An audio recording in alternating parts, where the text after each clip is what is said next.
Track to fandom bands to touring bands. Music has taken on a life of its own in the Twilight saga. On this Twilight Spotlight, we dive headfirst into the musical realm of Twilight and explore every stop along the way. The fans themselves and the Twilight fans are just such an awesome addition to our family. We try to understand the riddle that is 100 Monkeys. I think all of our songs are about death, the devil, drinking, and women who cheat and steal. And because we just couldn't help ourselves, we take a look at the latest New Moon trailer and see what your favorite vloggers had to say about it. Summit really knows their fans. They know what they want to see, and they incorporated snippets of all of that. That's all just ahead on this Twilight Spotlight.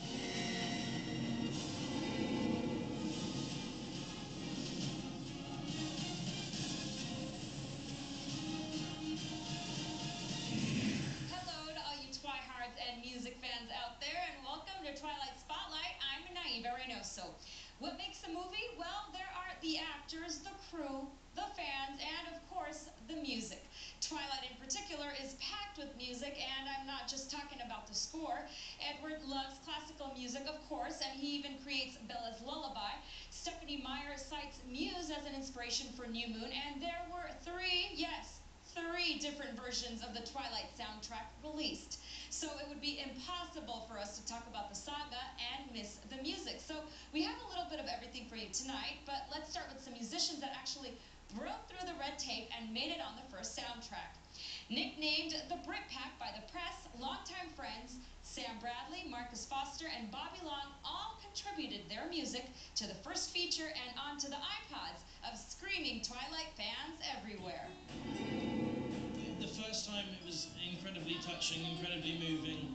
I felt blessed. Sam's Never theme was co-written and performed by Robert Pattinson and played under the first major turning point in the movie. See, I tell you I can read minds, and you think there's something wrong with you.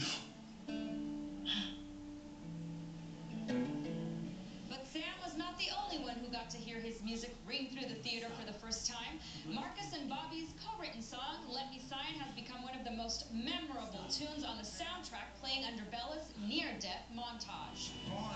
Find the way.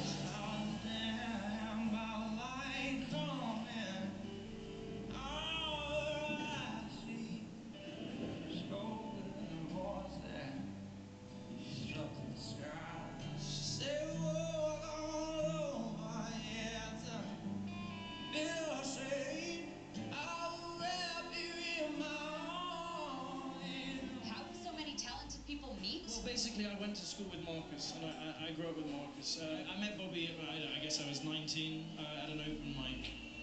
We're all good friends that share a passion, and that passion is playing music. Music is their passion, and you're in luck if you want more of it. I'm recording in October, actually. I'm just going to support. I'm recording with a really good producer, so hopefully that's going to go towards my album. I just have to wait and see. Well, I recorded an album which I've reduced down to an EP. What I'm going to do is I'm going to release that on August 29th, which is my birthday. And what do they think of the sudden fame? The crazy thing about Twilight and my sort of how it's expanded my audience is that people come to my shows and they treat me like I'm famous, and I'm not. And that's pretty crazy. Sudden fame may be a little jarring, but how do you get on the soundtrack in the first place? Well, we caught up with some music industry gurus to help explain the process.